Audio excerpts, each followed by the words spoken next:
UP in limelight है और UP का फ्यूचर ब्राइट है, तभी तो भौकाल टाइट है। खबर कमाल और यूपी का हाल बताने आई हैं प्रियांशी मिश्रा। आज का भौकाल आप सभी को मेरा नमस्कार। आज के लाइमलाइट में योगी जी के साथ साथ मोदी जी भी हैं, क्योंकि दोनों ने ही जमकर विपक्षियों की हवा टाइट कर दी है और भौकाल जमा दिया है। योगी जी ने मुंबई में और मोदी जी ने सदन में।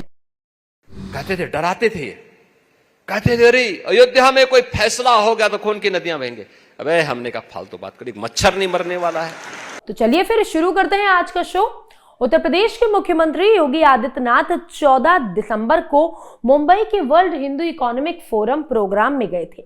वहां पर उन्होंने पीएम मोदी की तारीफों के पुल बांध दिए कि कैसे 10 सालों में उन्होंने देश के लिए अच्छे काम किए। वो सब चीजें उन्होंने गिनवा दी। योगी बाबा ने जमकर कांग्रेस पर भी निशाना साधा।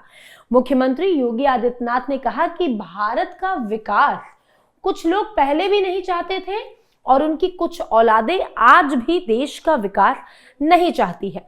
उन्होंने कहा कि हमारी विरासत तब से है जब इनके अंडे भी नहीं फूटे थे। मुंबई में वर्ल्ड हिंदू इकोनॉमिक फोरम में भाषण देते हुए उत्तर प्रदेश के सीएम हमारे योगी बाबा ने कहा कि हम जानते हैं कि दंगा फसाद को कैसे कंट्रोल किया जाता है। 2027 तक भारत दुनिया की तीसरी सबसे बड़ी अर्थव्यवस्था बन जाएगा। पीएम मोदी ने 10 सालों में भारत को दुनिया की 5वीं सबसे बड़ी अर्थव्यवस्था बना दिया। सीएम योगी ने कहा कि साल 2014 के बाद से भारत में बदलाव देखा गया। भारत चुनौतियों से उभर गया और एक श्रेष्ठ भारत बन गया। बीते 10 सालों में पीएम मोदी ने देश के लिए बहुत काम किया। दुनिया के 5वें सबसे बड़े अर्थव्यवस्था पे उसको ले आए और 2027 तक भारत दुनिया की तीसरे सबसे बड़ी अर्थव्यवस्था बनेगा। सीएम योगी ने कहा कि राहुल गांधी कह रहे हैं कि वेद व्यास आरएसएस की शाखा में गए हैं। राहुल गांधी कहते हैं कि अयोध्या धाम के फैसले से हिंसा होगी, लेकिन हमने कहा कि एक मच्छर भी नहीं मरेगा। जब सुप्रीम कोर्ट ने अयोध्या धाम को लेकर फैसला सुनाया तो यूपी में कोई अपराध नहीं हुआ। जब राम मंदिर की प्राण प्रतिष्ठा हुई तब भी कोई अपराध नहीं हुआ। दंगा फसाद कैसे कंट्रोल किया जाता है हम लोग जानते हैं, उसकी केमिस्ट्री को जानते हैं। आज आप देख रहे होंगे, यानी सामान्य दिनों में कहीं चेन स्नेचिंग की घटना हो जाती होगी, कहीं धक्का मुक्की हो जाती होगी।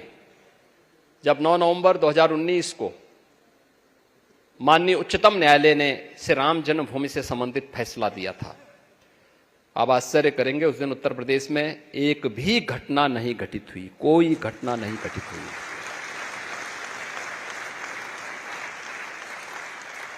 जिस दिन प्रधानमंत्री मोदी जी ने श्री राम जन्मभूमि मंदिर का शिलान्यास किया था, भूमि पूजन का कार्यक्रम संपन्न किया था 5 अगस्त 2020, कोई घटना कहीं नहीं घटित हुई। 25 करोड़ की आबादी का उत्तर प्रदेश है और 22 जनवरी 2024 को जिस दिन 500 वर्षों के बाद रामलला विराजमान हुए, उस दिन भी उत्तर प्रदेश में सबसे शांतिपूर्ण और उल्लासपूर्ण दिवस था। इसी के साथ अयोध्या में मोदी सरकार और योगी के नेतृत्व में जितने भी काम थे उन सब कामों को योगी जी ने अपने भाषण में गिना डाला। इसी के साथ उन्होंने विपक्षियों पर जमकर हमला बोला। योगी ने जमकर सपा और कांग्रेस की क्लास लगाई और उनको आईना दिखाया।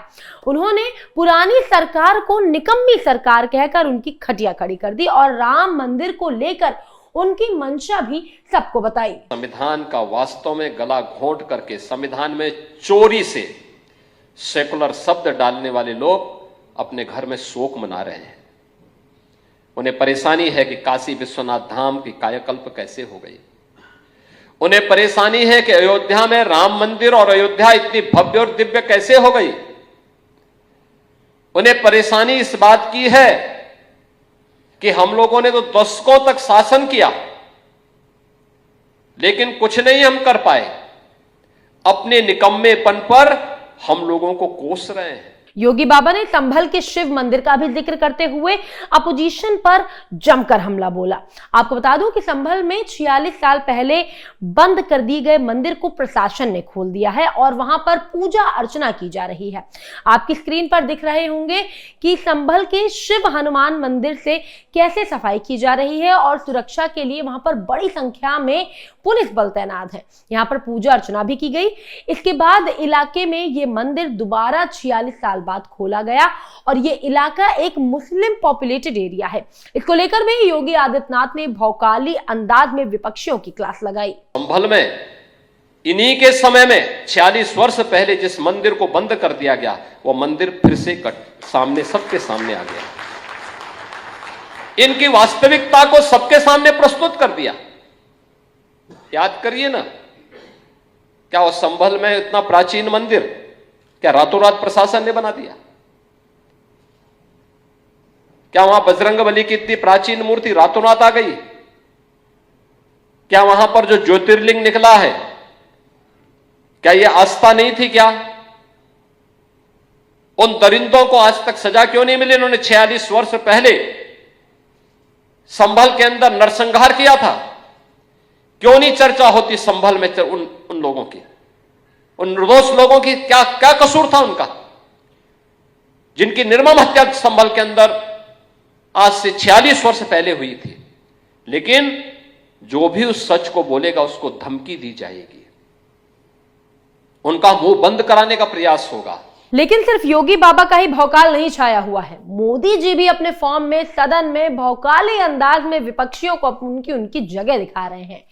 कांग्रेस काल और उसके वक्त की घटनाओं का जिक्र करते हुए सदन में Modi ji full action mode में नजर आए। प्रधानमंत्री मोदी ने लोकसभा में इमरजेंसी को लेकर कांग्रेस पर वार किया। उन्होंने कहा कि लोकतंत्र का गला घोटने का ये जो कलंक कांग्रेस के माथे पर है, ये कभी भी नहीं मिटेगा। योगी ने संविधान के 75वें वर्षगांठ पर चर्चा के दौरान ये सारी बातें कही। इसी के साथ मोदी जी ने संविधान के 25 साल, 50 साल और 60 साल के वक्त देश के जो हालात थे उसका भी जिक्र किया। उन्होंने बताया कि जब वो गुजरात के मुख्यमंत्री के तौर पे मौजूद थे, तब उन्होंने पूरे राज्य में संविधान दिवस मनाया था। आदरणीय सभापति जी, संविधान के आज 75 वर्ष हो रहे हैं, लेकिन हमारे यहां तो 25 वर्ष का भी महत्व होता है, 50 वर्ष का भी महत्व होता है, 60 साल का भी महत्व होता है। जरा हम इतिहास की तरफ नजर करें कि संविधान यात्रा के इन महत्वपूर्ण पड़ाव का क्या हुआ था। जब देश संविधान के 25 वर्ष पूरे कर रहा था, उसी समय हमारे देश में संविधान को नोच लिया गया, इमरजेंसी आपातकाल लाया गया।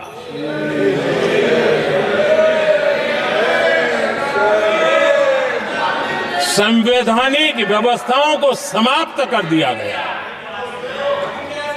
देश को जेल खाना बना दिया गया, नागरिकों के अधिकारों को लूट लिया गया, प्रेस की स्वतंत्रता को ताले लगा दिए गए। और कांग्रेस के माथे पर ये जो पाप है ना, वो कभी भी धुलने वाला नहीं है, कभी भी धुलने वाला। यह सब हिंदुस्तान, दुनिया में जब जब लोकतंत्र की चर्चा होगी, कांग्रेस के माथे का ये पाप कभी धुलने वाला नहीं है, क्योंकि लोकतंत्र का गला घोंट दिया गया था। भारत के संविधान निर्माताओं की तपस्या को मिट्टी में मिलाने की कोशिश की गई थी। आदरणीय सभापति जी, जब 50 साल हुए तब क्या भुला दिया गया था? जी नहीं, अटल बिहारी वाजपेयी जी की सरकार थी और 26 नवंबर को 2000 देश भर में संविधान का 50वां वर्ष मनाया गया था। अटल बिहारी वाजपेयी जी ने प्रधानमंत्री के नाते राष्ट्र को एक विशेष संदेश दिया था। एकता, जनभागीदारी, साझेदारी, उसके महत्व पर बल देते हुए उन्होंने संविधान की भावना को जीने का प्रयास किया था, जनता को जगाने का भी प्रयास किया था। और अध्यक्ष जी, जब देश संविधान का 50 वर्ष मना रहा था और जब 50 वर्ष की पूर्णाहुति हुई, तो ये मेरा भी सौभाग्य था कि मुझे भी संविधान की प्रक्रिया से मुख्यमंत्री बनने का अवसर मिल गया। और मैं जब मुख्यमंत्री था उसी कार्यकाल में संविधान के 60 साल हुए और तब मैंने तय किया था मुख्यमंत्री के नाते कि हम गुजरात में संविधान के 60 साल मनाएंगे। और इतिहास में पहली बार ऐसा हुआ है जब संविधान के ग्रंथ को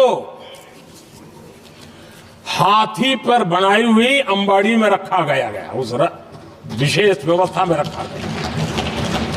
हाथी पर संविधान की यात्रा निकल, संविधान गौरव यात्रा निकाली गई और राज्य का मुख्यमंत्री उस संविधान के नीचे हाथी के बगल में पैदल चल रहा था। उन्होंने कहा कि जब हम संविधान लागू होने के 75 साल का उत्सव मना रहे हैं तो अच्छा संयोग है कि राष्ट्रपति पद पर एक महिला बैठी हुई है जो संविधान की भावना के अनुरूप भी है। मोदी ने कहा कि भारत बहुत ही जल्द देश का, विदेश का और पूरे दुनिया का सबसे बड़ा तीसरी आर्थिक शक्ति बनने की दिशा में आगे बढ़ चुका है और 140 करोड़ देशवासियों का संकल्प उसे स्वतंत्रता के शताब्दी वर्ष तक विकसित भारत बनाने का काम करेगा। मोदी ने बिना किसी का नाम लिए कहा कि संविधान विविधता में एकता की भावना का संदेश देता है, लेकिन आजादी के बाद एकता के मूल भाव पर प्रहार किया गया। उन्होंने कहा कि मुझे बहुत दुख के साथ ये कहना पड़ रहा है कि संविधान निर्माताओं के दिमाग में तो एकता की भावना थी, लेकिन आजादी के बाद देश की एकता के मूल भाव पर प्रहार हुआ और गुलामी की मानसिकता में पले बढ़े लोग विविधता में एकता की जगह विरोधाभास खोजते रहे। मोदी ने कहा कि हमारी सरकार के फैसले में लगातार भारत की एकता को मजबूती देने का काम किया है। आर्टिकल 370 एकता में रुकावट बना हुआ था और इसीलिए हमने उसे जमीन से उखाड़कर फेंक दिया। प्रधानमंत्री योगी ने भारत का गणतंत्र अतीत विश्व के लिए प्रतीक रहा है और इसीलिए देश के लोकतंत्र की जननी के रूप में उसे जाना जाता है। यानी मोदी और योगी ने जैसे उत्तर प्रदेश और देश की व्यवस्था को ठीक करके सब चीज की कमान अच्छे से संभाली हुई है, वैसे ही सदन में भी कांग्रेस और विपक्षियों की उन्होंने नकेल खींच के रखी हुई है।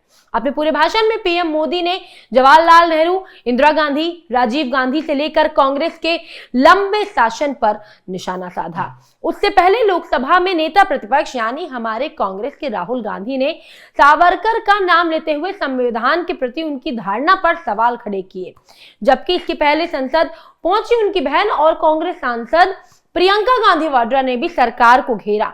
करीब 50 मिनट लंबे भाषण में पीएम मोदी ने कांग्रेस का नाम लिए बिना एक खानदान के 55 साल लंबे शासन पर तीखा हमला बोला, अपनी सरकार की उपलब्धियां गिनाई और अंत में संविधान के प्रति 11 संकल्पों की घोषणा की।